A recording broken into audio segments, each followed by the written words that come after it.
Hello friends, स्वागत है आपका हमारे YouTube channel GK with me में। तो आज की क्लास में हम पढ़ना शुरू करेंगे आज के हरियाणा के करंट अफेयर के बारे में, यानी कि 14 सितंबर का जितना भी हमारा करंट अफेयर रहा है उसके बारे में आज की क्लास में हम पढ़ लेंगे। ठीक है, तो सबसे पहले मैंने क्वेश्चन लिखा है, चुनाव आयोग ने हरियाणा की कितनी राजनीतिक पार्टियों की मान्यता जो है वो रद्द कर दी है। अभी हाल ही में क्या होगा, आपको पता होगा कि हमारे हरियाणा में पंचायत के जो चुनाव है वो हरियाणा सरकार के द्वारा क्या कराए जाएंगे, संपन्न कराए जाएंगे। ठीक है, तो वैसे तो आपके जो चुनाव होते हैं वो राज्य चुनाव आयोग के द्वारा कराए जाते हैं, परंतु जो ये मान्यता वगैरह है ना, ये कौन देता है?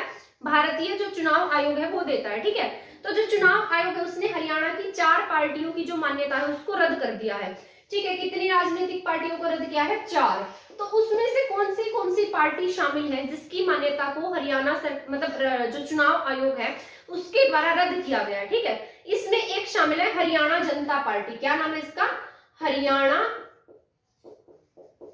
जनता पार्टी। ठीक है, तो 4 पार्टियां इसी तरीके से, इनके नाम है हरियाणा जनता पार्टी और एक का नाम है ऑल इंडिया पार्टी। क्या नाम है इसका? All India party. ठीक है, इसके मात्र भक्ति पार्टी, ऐसे इसी तरीके से नाम है, मात्र भक्त पार्टी या भक्ति पार्टी इसी तरीके से है। ठीक है, और एक का नाम है निस्वार्थ सेवा पार्टी। आपने इन पार्टियों के नाम भी नहीं सुने होंगे जो हमारे मतलब जो हरियाणा में थी। ठीक है, तो 4 पार्टियां कौन सी है? एक है ऑल इंडिया पार्टी, हरियाणा जनता पार्टी, मात्र भक्ति पार्टी और एक है निस्वार्थ सेवा पार्टी। तो 4 पार्टियों की जो हमारा चुनाव आयोग है उसने क्या किया है, इनकी राजनीतिक दलों की जो मान्यता है उसको रद्द कर दिया है। इसके साथ साथ 86 और ऐसे राजनीतिक दल थे जो क्या थे, पंजीकृत थे यानी कि रजिस्टर्ड थे, लेकिन उनको जो चुनाव आयोग है उसने मान्यता नहीं दे रखी थी। तो इस तरह की जो पार्टियां हैं वो भी हमारे देश में एक्टिव रहती है, जो क्या करती है, मतलब ऐसी पार्टियां जिन्होंने मतलब जिनके सिंबल तो हैं, उन्होंने अभी तक अपने सिंबल पर क्या नहीं लड़ा है, चुनाव नहीं लड़ा है। और वो पूरे मतलब आपके देश के लेवल पर ना होकर किस लेवल पर होती है, स्टेट लेवल पर होती है। ठीक है, तो स्टेट लेवल पर होगी तो विधानसभा के चुनाव लड़ेंगे या फिर आम चुनाव लड़ती है। तो इस तरीके की जो 86 पार्टियां हैं जो क्या है, पंजीकृत है परंतु गैर है, मतलब मान्यता प्राप्त है, उनको मान्यता नहीं दी गई है। तो इस प्रकार की पार्टियों की जो मान्यता है वो क्या कर दी गई है, हरियाणा जो चुनाव आयोग है उसने उनको रद्द कर दिया और उसके साथ साथ हमारी हरियाणा की 4 पार्टियों की मान्यता रद्द कर दी गई है। ठीक है, इसके बाद है, ये आपका बहुत इंपॉर्टेंट क्वेश्चन है जो मैं आपको बताने जा रही हूँ, हरियाणा सरकार ने पद्मश्री के लिए कितने नाम भेजे हैं?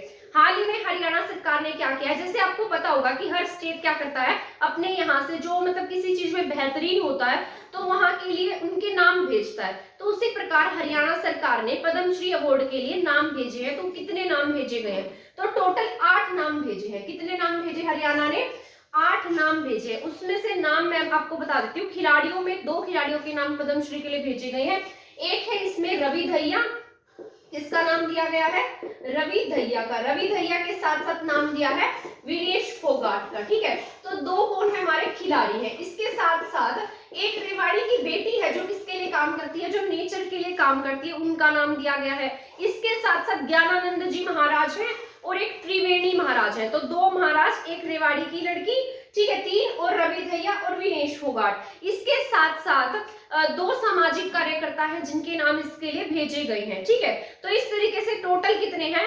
8 नाम हैं जो पद्मश्री के लिए गए हैं। तो ये जो पुरस्कार है ये कब दिए जाते हैं आपको पता होगा, 26 जनवरी को। कब दिए जाते हैं?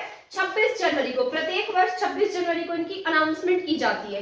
ठीक है, कि मतलब इसे ये अवार्ड दिया जाएगा, इसे ये अवार्ड दिया जाएगा, बाद में इसके लिए आयोजन होते हैं। तो ये जो पद्मश्री अवार्ड हमारे राष्ट्रपति जी के द्वारा बांटे जाते हैं। इसके बाद नेक्स्ट पॉइंट है, ये मैंने आपको कल की क्लास में भी बताया था, इंटरनेशनल गीता महोत्सव। ठीक है, जो इंटरनेशनल स्तर का गीता महोत्सव है ये कहाँ पर आयोजित किया जा रहा है? ये आयोजित हो रहा है आपके कनाडा में। आपको पता होगा कि हर मतलब जो हमारा नेशनल स्तर का यानी कि राष्ट्रीय स्तर पर तो आयोजित कराया जाता है, जो कहाँ होता है, हरियाणा के कुरुक्षेत्र में होता है, जो गीता स्थली भी है। ठीक है, जहां पर श्री कृष्ण ने गीता का उपदेश दिया था अर्जुन को। तो इसी तरीके से इंटरनेशनल स्तर पर भी गीता का आयोजन किया जाता है और ये अब की बार कहाँ हो रहा है? कनाडा में। ठीक है, कब से कब तक चलेगा? ये 16 से 19 सितंबर तक चलेगा और इसमें टोटल 104 संस्थान जो है वो भाग लेंगे। तो आप यहाँ से अंदाजा लगा सकते हैं कि कितने बड़े स्तर का ये आयोजन रहा होगा। क्या नाम है इसका? इंटरनेशनल गीता महोत्सव। ठीक है, और ये कहां पर आयोजित किया जाएगा? यहाँ का एक पैलेस है लिविंग आर्ट। कहाँ होगा ये? लिविंग आर्ट पैलेस में सबसे पहले, जब 16 सितंबर को इसका आयोजन होगा तो कहाँ होगा?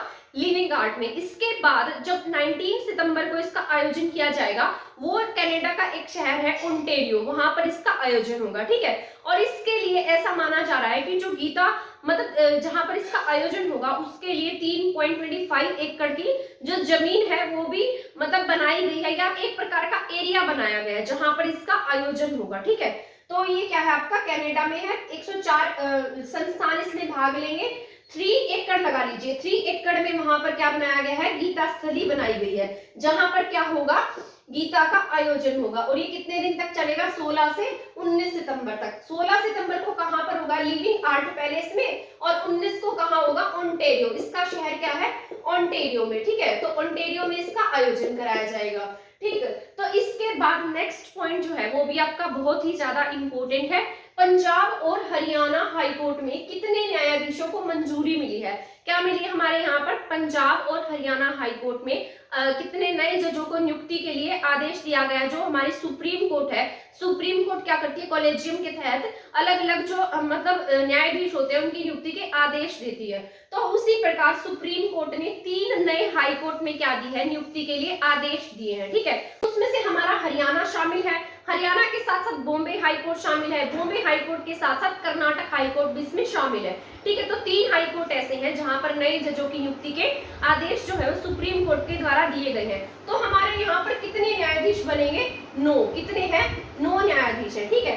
तो 9 न्यायाधीशों की नियुक्ति कहाँ की जाएगी, पंजाब और हरियाणा हाईकोर्ट में की। इसके लिए जो पहले किसको ये जो नियुक्ति पत्र है, यानी कि जो इनकी लिस्ट है, जो इनके नामों की लिस्ट है, वो किसे भेजी जाएगी, राष्ट्रपति को। राष्ट्रपति के बाद में जो ये इसके लिए जो नियुक्ति पत्र भेज दिए जाएंगे और फिर इनकी क्या करा दी जाएगी, नियुक्ति कराई जाएगी। तो हरियाणा, पंजाब और हरियाणा हाईकोर्ट में 9 न्यायाधीशों की क्या दी गई है, मंजूरी दी गई है, ठीक है। तो इसके बाद नेक्स्ट क्वेश्चन है, हरियाणा के किस जिले के राष्ट्रीय राजमार्गों पर ड्रोन जो कैमरा है उससे ट्रैफिक मैनेज किया जाएगा। जो आपको ऊपर कैमरा सा नहीं दिखता, आपको ऊपर चलता हुआ एक ड्रोन सा होता है जिसके थ्रू क्या की जाती है, मतलब अगर आजकल तो बहुत ज्यादा एडवांसमेंट हो गई है, तो जो ड्रोन कैमरा है, ड्रोन कैमरा से जो मैनेज किया जाएगा वो आपके हरियाणा के 3 जिलों में होगा। सबसे जो आबादी वाले जो शहर है फरीदाबाद, क्या नाम है इसका, फरीदाबाद, ठीक है। फरीदाबाद के बाद क्या है आपका, गुरुग्राम, क्या है, गुरुग्राम। और गुरुग्राम के बाद में एक अलग है करनाल, क्या है इसका नाम, करनाल। तो हरियाणा के 3 जिले हैं जहां पर क्या किया जाएगा, ड्रोन के माध्यम से जो ट्रैफिक मैनेजमेंट है उसका काम किया जाएगा, ठीक है। तो यहाँ पर मतलब आपको 3 जिले याद रखने हैं, गुड़गांव, फरीदाबाद और करनाल। यहाँ पर क्या होगी, इससे ड्रोन से मैनेज किया जाएगा किसको, ट्रैफिक को। अगर ये 3 जिलों में सफल हो जाती है तो इसके बाद पूरे हरियाणा में इसको लागू कर दिया जाएगा, ठीक है, जिससे ट्रैफिक मैनेज हो सके, ठीक है। इसके बाद हरियाणा राज्य में विद्युत प्रवाह यूट्यूब चैनल का लॉन्च किसके द्वारा किया गया है। अभी हाल ही में जो आपका विद्युत डिपार्टमेंट है, यानी कि बिजली डिपार्टमेंट है, इन्होंने अपना यूट्यूब चैनल लॉन्च किया है। तो ये किसके द्वारा किया गया, तो ये किया है पीके दास। किसने किया है, पीके दास। जो ये क्या है, पीके दास जो है ये हरियाणा विद्युत बोर्ड निगम के क्या है, अध्यक्ष है। इनका नाम क्या है, पीके दास। तो इनके द्वारा जो यूट्यूब चैनल है उसको लॉन्च किया गया, क्या नाम है इनका, पीके दास, ठीक है। जो आपका विद्युत बोर्ड था इसका गठन कब किया गया, 3 मई को। कब किया गया है, 3 मई 1967 को, ठीक है। तो ये आपको याद रख लेना है। इसके बाद नेक्स्ट पॉइंट है, ये भी आपका बहुत ही ज्यादा इंपॉर्टेंट है, हरियाणा के किस जिले में बंदा बहादुर संग्रहालय बनेगा। तो ये आपका इंपॉर्टेंट है, क्या बनेगा, बंदा बहादुर संग्रहालय स्थापित किया जाएगा। तो ये कहाँ पर स्थापित किया जाएगा, आपके ये होगा आपके लोहगढ़ में। लोहगढ़ कहाँ पर है, यमुनानगर में है। क्या नाम है इसका, लोहगढ़। लोहगढ़ कहाँ है, यमुनानगर में है। और ये लोहगढ़ क्यों फेमस है, यहीं पर इसका निर्माण क्यों कराया जाएगा, क्योंकि जो लोहगढ़ है ना, ये क्या था, बंदा बहादुर जी जो है इनकी क्या थी, ये राजधानी रही थी, ठीक है। तो मैं तो यहाँ पर गई भी हुई हूँ, ये बहुत एकदम ऊपर किले जैसा है, बहुत मतलब पहाड़ी इलाके जैसा है, और उसके ऊपर एक निशान साहिब बनाया गया जहाँ पर जाकर लोग माथा भी टेकते हैं। तो बहुत ही ज्यादा ऊंचाई पर है, और ये क्या इनकी लोहगढ़ इनकी राजधानी भी रही थी। तो यहाँ पर क्या होगा, बाबा बंदा सिंह बहादुर का क्या बनाया जाएगा, संग्रहालय बनाया जाएगा। इसके बाद हरियाणा में गीता महोत्सव जो है वो कब से कब तक मनाया जाएगा, क्या नाम है इसका।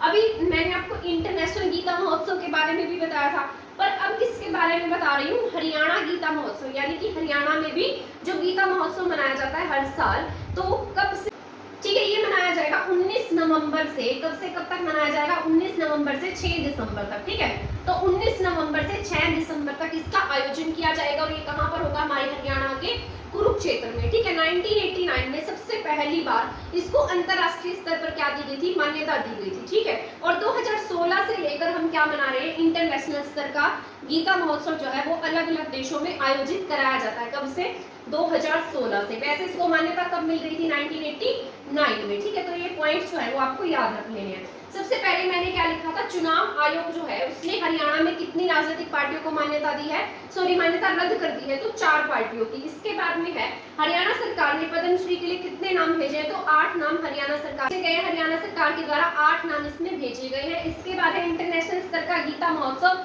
16 से 19 सितंबर तक मनाया जाएगा कनाडा में। पंजाब और हरियाणा हाई कोर्ट में कितने न्यायाधीशों को मंजूरी मिली है, तो 9 न्यायाधीशों को मंजूरी मिली है। हरियाणा के किस जिले के राष्ट्रीय राजमार्ग पर ड्रोन कैमरा से निगरानी रखी जाएगी, यानी कि ट्रैफिक मैनेज किया जाएगा। तो ये आपके 3 जिले हैं, वो कौन से, फरीदाबाद है, गुरुग्राम है और करनाल है। विद्युत प्रवाह यूट्यूब चैनल का जो लॉन्च है वो पीके दास के द्वारा किया गया है। पीके दास क्या है, इसके अध्यक्ष हैं बोर्ड के। हरियाणा के किस जिले में बंदा बहादुर संग्रहालय स्थापित किया जाएगा, तो ये कहां पर स्थापित होगा, लोहगढ़ में। लोहगढ़ कहां पर है, यमुनानगर में। इसके बाद है हरियाणा में गीता महोत्सव मनाया जाएगा 19 नवंबर से 6 दिसंबर तक। तो ये आपको याद रख लेना है, कहां पर आयोजित किया जाता है, कुरुक्षेत्र में, जो आपकी धर्मस्थली है, गीता स्थली है। ठीक है, तो आई होप ये पॉइंट्स आपको समझ में आ गए होंगे। इसके बाद और जो आपके 2-3 मेन पॉइंट्स हैं वो भी मैं आपको यहाँ पर एक्सप्लेन करके बता देती हूँ। इसके बाद जो नेक्स्ट पॉइंट है वो हमारा ये है कि हाल ही में जो आपकी नीट की टॉपर रही है ना, किसकी टॉपर है, नीट की। हाल ही में जो रिजल्ट आया था नीट का, तो ऑल ओवर इंडिया में जो नंबर 1 रैंक की जो लड़की रही है, जिसका नाम क्या है, तनिष्का। तो ये हमारे लिए कितने प्राउड की बात है ना। तो तनिष्का कहाँ से है, ये महेंद्रगढ़ से है, हमारे हरियाणा के महेंद्रगढ़ से है। महेंद्रगढ़ में नारनौल में एक गांव है जिसका नाम है बाछोली। क्या नाम है इसका, बाछोली। ठीक है, तो यहाँ की ये रहने वाली हैं और इन्होंने क्या किया है, नीट टॉप किया है। तो ये क्या रही है, यहाँ की टॉपर रही है। ठीक है, और यानी कि फर्स्ट रैंक इन्होंने हासिल किया। ऑल ओवर इंडिया में फर्स्ट रैंक हासिल करने वाली जो हमारी हरियाणा की जो ये है, इनका नाम क्या है, तनिष्का है। ठीक है, महेंद्रगढ़ से बिलोंग करती है। तो इन्हें हाल ही में डिप्टी सीएम जो है हमारे, उन्होंने बधाई दी है और उन्होंने ऐसा कहा है, यानी कि उनके द्वारा घोषणा की गई है कि इनके गांव में क्या बनाई जाएगी, तनिष्का के नाम पर एक लाइब्रेरी बनाई जाएगी, ई लाइब्रेरी। ठीक है, ये जो लाइब्रेरी होगी किसके लिए इम्पोर्टेंट होगी, जो बच्चे कंपटीशन की एग्जाम्स की प्रिपरेशन करते हैं उनके लिए ये फायदेमंद होगी। किसके नाम पर बनेगी, ये तनिष्का के नाम पर। तनिष्का कहाँ से बिलोंग करती हैं, ये महेंद्रगढ़ नारनौल के गांव की रहने वाली है। इन्हीं के गांव में ई लाइब्रेरी बनाई जाएगी। ठीक है, तो ये पॉइंट भी आपके एग्जाम के पॉइंट ऑफ व्यू से जरूरी है, तो आप इसको नोट डाउन कर लेना। ठीक है, इसके बाद नेक्स्ट पॉइंट मैं आपको बताती हूँ। हाल ही में कृषि मेले का आयोजन किया गया है। तो ये जो कृषि मेला है, आपके कहाँ पर आयोजित किया गया है। ठीक है, तो कृषि मेले का जो आयोजन है, मैं यहाँ लिख देती हूँ, कृषि मेले का आयोजन। तो ये कौन सी यूनिवर्सिटी में किया गया, आपको कृषि का नाम लेते ही पता लग गया होगा। तो कृषि मेले का आयोजन किया गया आपके HAU में, हरियाणा एग्रीकल्चर यूनिवर्सिटी में। ठीक है, इसमें और क्या क्या खास बातें रही, जो आपके हरियाणा के प्रगतिशील किसान हैं। अब आप पूछेंगे कि जो प्रगतिशील किसान हैं ये कौन होते हैं।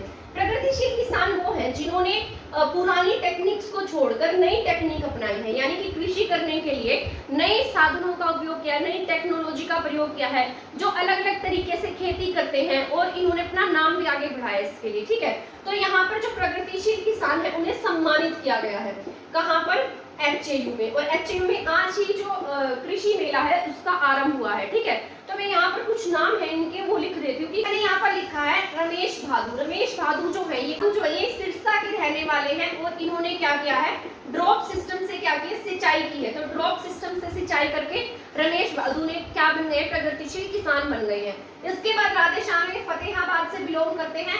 धान की बिजाई की, इन्होंने किसकी बिजाई की है, धान की।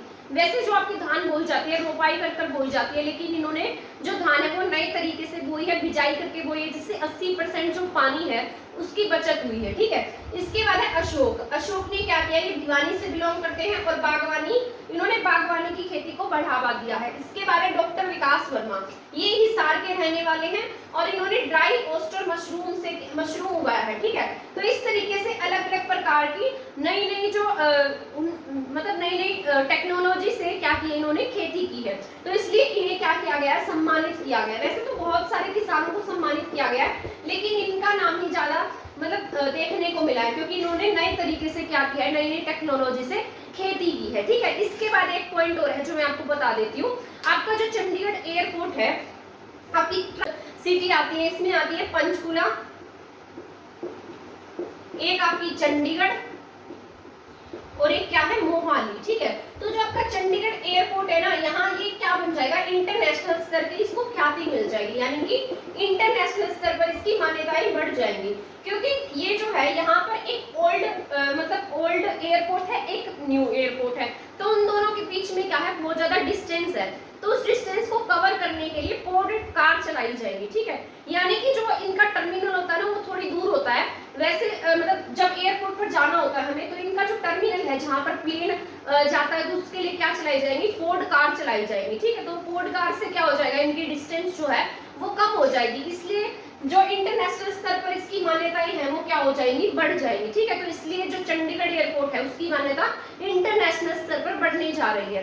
ऐसा इसलिए हो रहा है क्योंकि जो ओल्ड टर्मिनल है ना, इसका पुराने वाला टर्मिनल, उसको और न्यू टर्मिनल को आपस में क्या करने की कोशिश कर रही है सरकार, आपस में जोड़ने की कोशिश कर रही है, ठीक है। तो इसके लिए क्या चलाई जाएगी, पोर्ट कार चलाई जाएगी। पोर्ट कार क्या होती है, एक किस्म की ऐसी कारें होती हैं जिसमें ड्राइवर नहीं होता, जो कंप्यूटराइज होती है, अपने आप चलती है, ठीक है। ड्राइवर कनेक्टर ऐसा कुछ नहीं होता इसमें। जापान की ये टैक्सी है या कार है जो गुरुग्राम में चलाई गई थी आपके, ठीक है। तो ये विदाउट किसके होती है, बिना ड्राइवर और कनेक्टर के होती है, ठीक है। तो ये अपने आप जाएंगे और इनके बीच की जो डिस्टेंस है ना, वो इससे बहुत कम हो जाएगी, तो लोगों को क्या होगी, दिक्कत भी नहीं होगी इससे, और इनका काम भी क्या हो जाएगा, आसानी से हो जाएगा। तो इसलिए इनकी जो इंटरनेशनल स्तर पर ख्याति है वो बढ़ गई है, ठीक है। तो आज का जितना भी करंट अफेयर था वो मैंने आपको करा दिया है। आई होप आपको मेरी ये क्लास पसंद आई होगी। अगर आपको मेरी क्लास पसंद आई है तो प्लीज मेरे चैनल को सब्सक्राइब करना और मेरी वीडियो को शेयर करना ना भूलें, और डेली इसी तरीके से हमारे हरियाणा करंट अफेयर की क्लासेस देखने के लिए हमारे चैनल के साथ बने रहें। थैंक यू, धन्यवाद।